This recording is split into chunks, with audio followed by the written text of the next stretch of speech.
protest. So the Tahrir Data Project, Tahrir Square is the big square in the middle of Cairo. Okay, so during the protests against the Egyptian government in 2011, somewhere between 750,000 and 1 million people were descending on Tahrir Square every night to protest against the Egyptian government. Unsurprisingly, a lot of people who went to that were not keen on talking to other people. You know, a lot of people would go in there in, not necessarily disguised, but, you know, covered up, so they couldn't be identified by the security services in Egypt, for example. But the Tahrir Square project actually did manage to interview 1,000 odd people who actually took part in the protest at that time. It's not a huge number of people if you look at the context of how many people were in Tahrir Square nightly, but it is an important number nevertheless. The survey that they did showed that face-to-face interaction was the most important thing about the protest. Actually being told by other people who were involved in the protest what was going on, when it was happening, where you should go, how you should move around security, etc. Actual knowledge of that kind, communicated face-to-face, was actually the primary way that people were coordinating their activities. Followed by television. You might think, well, how did that work? Well, the Egyptian government was broadcasting stuff about what they were going to do to stop the protests. So people were paying really close attention to what the Egyptian government were doing so they could work around those parameters. Phones, incredibly important. Print media, important. Text messaging, SMS messaging. Facebook, 42%. Email down there. Radio, low. Twitter, which was supposed to be the thing according to academics, which was powering all this, 13% of respondents said that that had any effect on what was going into Tahrir Square. It was not a social media revolution. It was a face-to-face revolution, if anything. It was a traditional communications revolution. These people were out there talking to one another, coordinating in that way. So even the academic discourse about protest movements, from the people who were actually involved, people who were actually there, that wasn't happening. Interpersonal communication, traditional media and telecommunications were much more important information sources about coordination. Let's take 5 minutes. I've got a sore throat.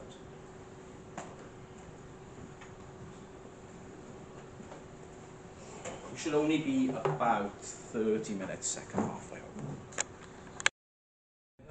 Yeah, I was just doing maths. You want to do a master's? Delay. I know someone who's just got one. That's the best way of doing it, yes. Stay in uni forever, that'll help.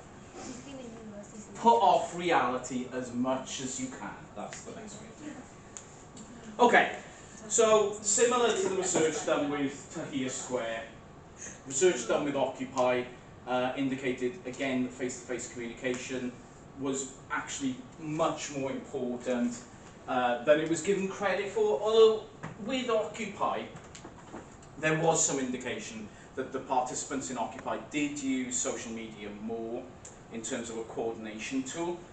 That's probably reflective of the cultural differences between protest in the Arab world and protest in the West, where already by 2011 social media had become fairly hegemonic in terms of communication in the West, and therefore I would expect it to be more prominent in this.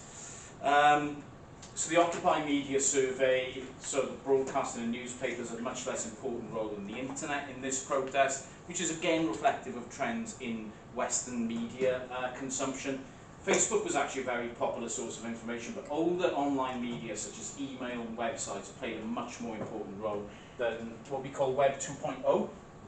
And that kind of research suggested that actually this wasn't a social media revolution, this was kind of like an internet media revolution in general.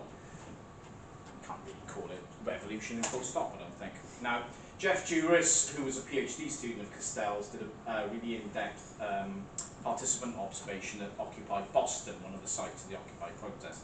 And I mean in-depth, he went and lived there for a while and took part in the protest. And now, whereas the global justice movement primarily used mailing lists and was based on the logic of networking, the Occupy movement is based on the logic of aggregation, based on which social media result in the viral flow of information and subsequent aggregations of large numbers of individuals in concrete physical spaces. Blah, blah, blah, blah, blah, blah, blah, blah. What's the important stuff here? That. The Occupy movement is based on the logic of aggregation, based on which social media result in the viral flow of information and subsequent aggregations of large numbers of individuals in concrete physical spaces. Blah, blah, blah, blah, blah, blah, blah. What's the important stuff here? That the actual movement itself was highly dependent on people getting together in physical spaces. Not the congregations of people online, not the amount of information that was shared about something. For jurists, the most important thing that happened in the Occupy movement was the fact that they physically occupied spaces. It wasn't the other stuff. So, Paolo Gabardo largely agrees with this and challenges the assumptions of Castells and juries that the internet brings about leadership movements. This research was really important because he interviewed 80 activists in the USA, Egypt, Spain, UK, etc. about their use of social media in protests, found that although contemporary social movements claim they are leaderless networks, there are soft leaders who make use of social media for choreographing protests and constructing a choreography of assembly. A handful of people can basically control most of the stuff. Now this is antithetic to like Jenkins's idea of participatory culture, but also the ideas of Castells and all. This wasn't a ground-up movement on social media. There were distinct key figures who were powering communication in this way. Almost like the two-step flow of communication, where you have, you know, opinion leaders who direct people and direct information. So the idea that a decentralized network like a social media platform can generate this, no, you actually need really important people to push this stuff forward. The overt fascination with social media gave the impression that the revolutions were mainly middle class and secular. This is one of the most important criticisms of all of this, because the criticism derives from this idea that social media users are like us. That we're all social media users, and the people who are protesting were people like us. Actually, if you looked at the analysis of who took part in major protests in 2011, they weren't like us. They were people at the bottom of society who were the most exploited in those societies. They weren't the Western social media user, they were the oppressed people of these countries. Western experience basically were taken as the model for Arab revolutions and evaluated through the lens of modernity going hand in hand with the idea that social media plays an important role in developing a sense of modernity, or as this fascinating analysis claims. So, what is this research telling us? Basically, if you say social media is responsible for protest, what you're basically saying is that social media users are responsible for that protest. Social media users are largely people who aren't involved in protest. Social media users are people who observe these protests and offer support for them at a distance from the protest itself. But because we give so much importance to social media, we instantly conflate the people who are making a difference with us instead of the people who are out there making a difference themselves. People who went into Tahrir Square here, which is pictured, showed an immense amount of bravery on a nightly basis to protest against the Egyptian government. Martial law had been enacted in Egypt at that point, which basically meant that those public displays of protest could have been subject to these people being shot. Now, I've been on a lot of protests over the years, funnily enough, but I've never been on a protest where I had the threat of being shot. And I think that might make me think more than twice about going on a protest, to be quite honest.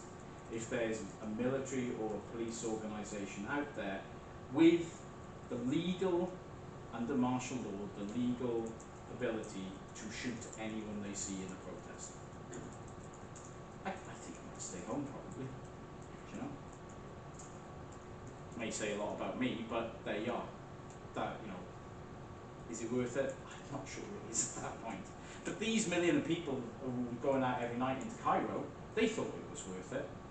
But what happens when we say it's a social media revolution is we give all the importance to people who are sitting with a phone in their hand, tweeting something, using a hashtag, instead of the people who actually created change themselves by enacting these things. So the fascination with social media gave the impression that these protests were actually quite middle-class, sedate things. They weren't. This was dangerous. This was really, really life-threatening stuff that people were doing every night. Who knows if you would come back alive from that? You know? But we conflate it when we say these are social media protests with people who are sitting at home on a laptop or sitting with a phone in their hands, you know, creating social change by tweeting about it. That's not what happened. So, what can we say about social media revolutions? Well, social media played a role. That much is true. However, to call those events social media revolutions misrepresents exactly what happened. Especially when you actually consider that in somewhere like Egypt, social media was basically shut down every day. Now, what's interesting there is that protest movements in Egypt worked around government shutdowns quite often using VPNs in order to utilise social media tools. But still, the governments themselves, and it wasn't just in Egypt as well, especially in Tunisia this happened, where social networks were simply shut down on national sort of communication networks. So it's also happened in London as well, viewing the riots in London in 2011, where a lot of riots were apparently coordinated, and again, this is a history lesson which you guys want to understand. Does anyone know, or has ever seen a BlackBerry phone? You know what I'm talking about? Those weird looking phones with the full keyboard on them. Yeah, they're not even touchscreen. If you had a BlackBerry phone, which was really popular, like 2008 through to about 2012, if you had a BlackBerry phone, you had access to a network called the BBM network. It just ran on BlackBerry phones. And a lot of people in the London riots in 2011 were saying, these kids are coordinating via BlackBerry. These kids were just going and smashing up Sports Direct, so they were not fucking coordinating anything, right? But they shut down the BBN network in London, basically. The government gave an order to shut down the BBN network, which really pissed off loads of people because they were using it like to coordinate meetings and stuff, and like, you know, do like business on it. Like, I can't use my fucking phone. He's telling me these kids who are smashing up Pret, you know, it's going to stop business, you know. So, in light of the idea that actually you can close down social networks if you want to, we shouldn't consider them to be that important. Now, Me Too is a very different kind of social media protest for me. Not centered on political action for the first instance. I'm not saying that Me Too isn't a political movement, because I think it is. But it's not centered on the overthrow of a government or the overthrow of a political order in a country. Instead, the focus of Me Too is on the visibility of particular issues within wider society. Because of that, you can't really say there's a direct target for Me Too, unless you want to include the patriarchy, which is not a physical thing, but a conceptual framework for how society works anyway. So you can't fire a bullet at the patriarchy, it doesn't really work that way. Instead, Me Too should be seen as a protest movement focused on the sharing of experiences. And that's why I think it's a social media protest movement which is far better suited to social media. Because the primary driver model of Me Too, especially in 2017 and 2018, was in the judgment-free sharing of experience, rather than calls to, you know, we got to change government, we got to change this, we got to change that. It was actually much more about, there's no change which is required here, we're just going to let people tell their stories. That would advocate that actually this is not change, this is a normalization. So, in that sense, Me Too is a very different kind of protest to the ones we saw in the Arab Spring and Occupy and other things like that. And as I said earlier in the lecture, it's much more aligned actually with the logics of social media. It's a movement which came out of social media itself and utilised some of the features of social media in order to do this. So Me Too definitely sheds light on social media as a site of what we call hegemonic contestation. In this instance, social media provides a platform to share information and experiences that reveal the hidden experiences of women globally and surface those publicly, and then create a dialogue and a discourse in society about the importance of those experiences. Now that's probably much closer to Castells and Jenkins, and it's also important to note that Me Too is challenging hegemony in particular ways. To challenge common sense conceptualizations of how life should be is just as much a protest as anything else. This is not a challenge against a corrupt government. This is not a challenge against, some perceived corruption in the financial system.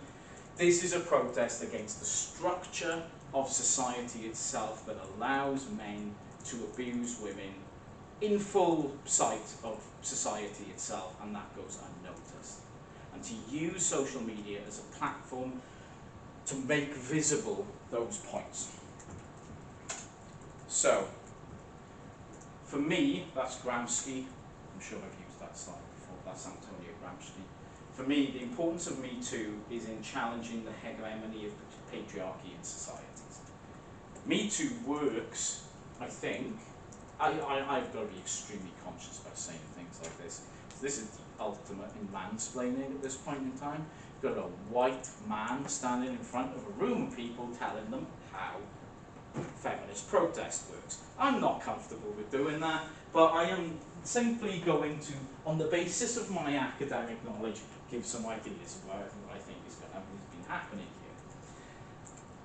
Me Too as a protest movement really was about challenging the hegemonic order in not just Western societies, but societies across the world, which are largely structured on the idea that a patriarchic system is embedded into the structure of society. So, in that sense, Me Too is challenging ideology rather than authority itself. Authority, is used to implement these ideas, but this is an ideological position in societies, which then becomes part of authority itself. So if you like, it's going deeper, perhaps, than others. It's also important to note Me Too in its proper context. As I said, Me Too first emerges in 2006. However, it becomes a massively visible movement in 2017, very shortly after the election of the 45th President of the United States, Donald J. Trump. Now, there is lots that has been written on Donald Trump, and there's lots that's been said on Donald Trump, but I can say one thing with absolute certainty about Donald Trump. He is a misogynistic rapist. And do you know what? I'm happy for that to go on YouTube and for anyone in the world to see that. Do you know why? Because that's been proven in a court of law in the United States, no less, where Donald Trump lost a civil case against E. Jean Carroll, not last year, and was asked to pay considerable damages to E. Jean Carroll, which he has failed to do, because there's another thing that we can say about Donald Trump with absolute truth and certainty. He's a fucking deadbeat who's got no money. He just says that he's got lots of money. If he had lots of money, he'd pay off all his legal fees. But he hasn't got any. All these things can be said. Now, I can say with absolute certainty that Donald Trump hates women, is a misogynist, is a frequent sexual abuser and sexual harasser of women, has said openly many, many, many horrendous things about women during his life. None of these things are controversial. I am not saying anything here which has any controversial content whatsoever. All of this is established. The election of Donald J. Trump in 2016 was a catalyst, undoubtedly, to the Me Too movement, because the election of Donald J. Trump posed significant questions about the safety and security of women in the United States from that point onwards.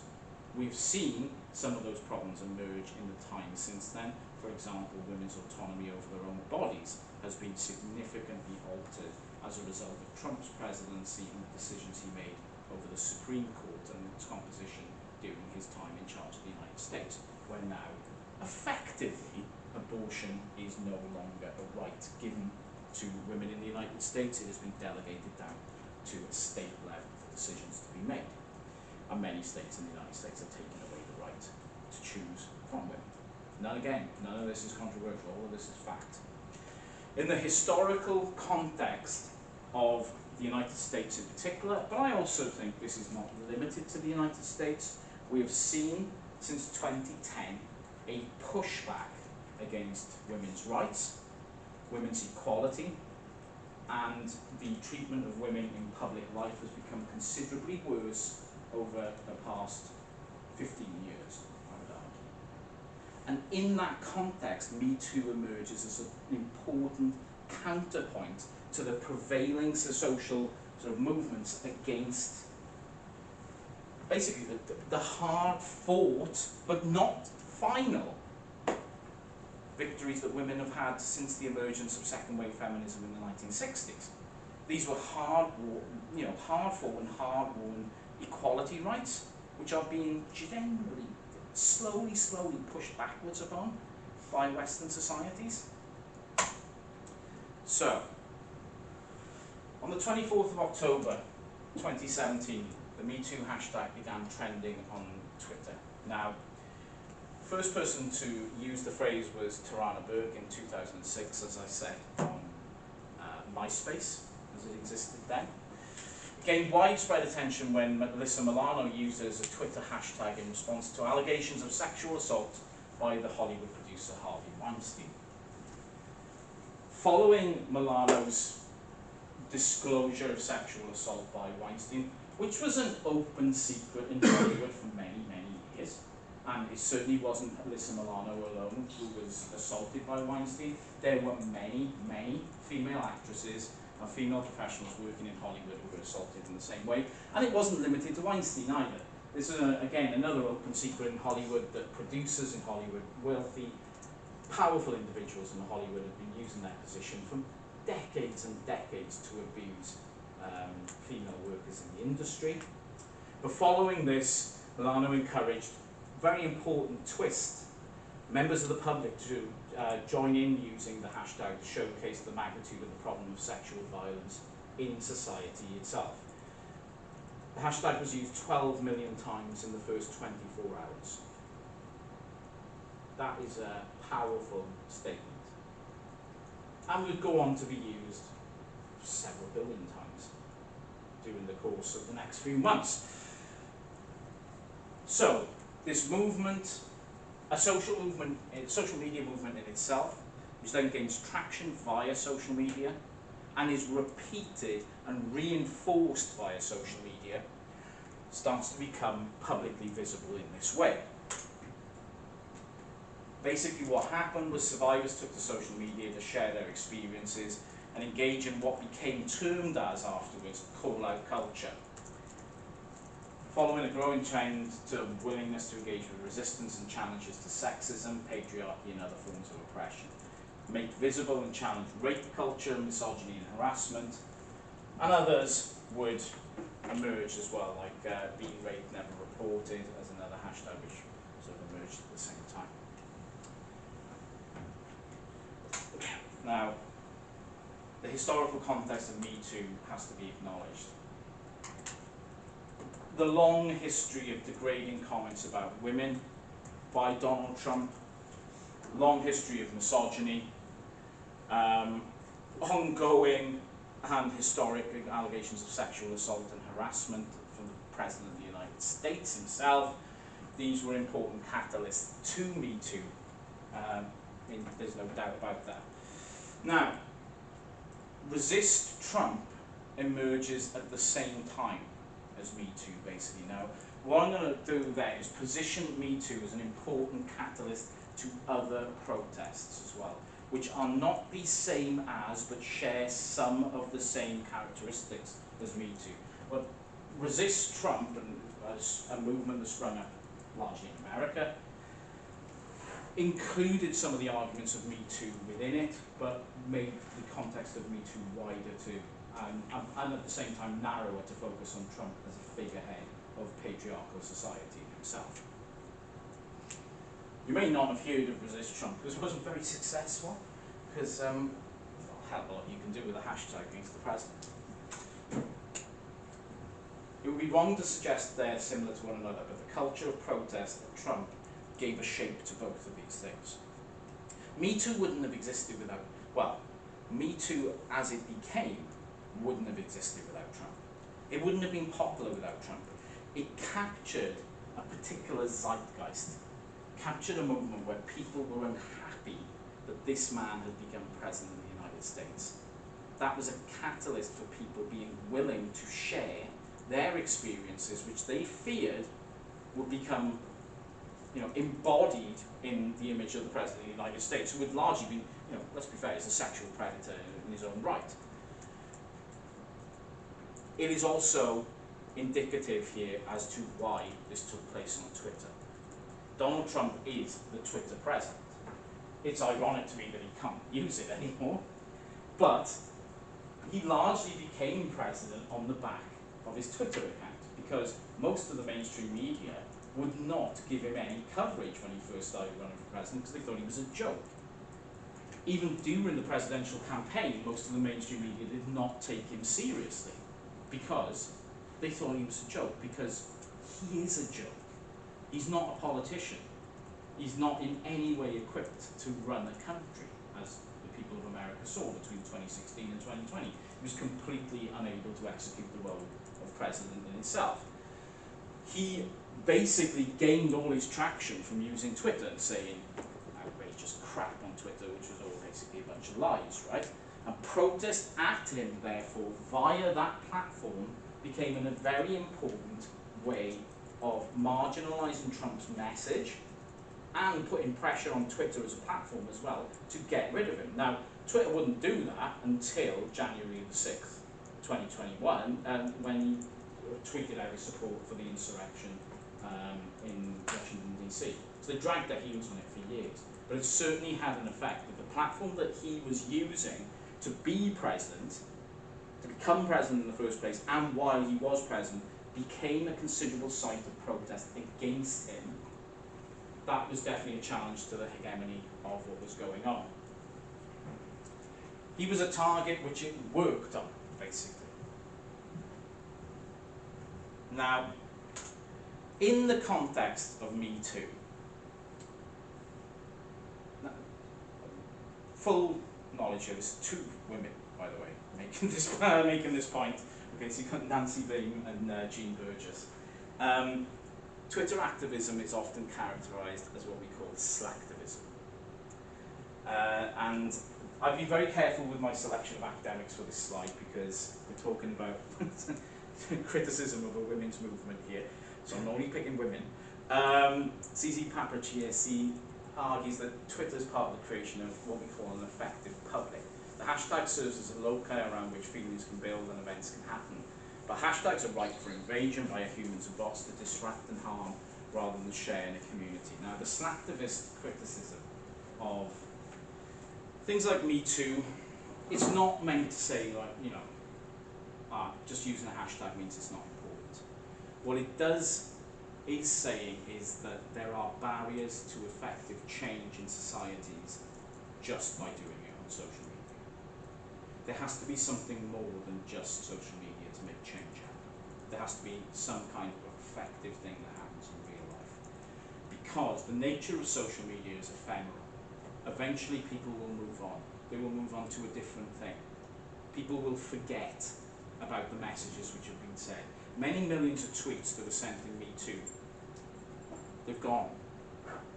It's happened. They didn't land.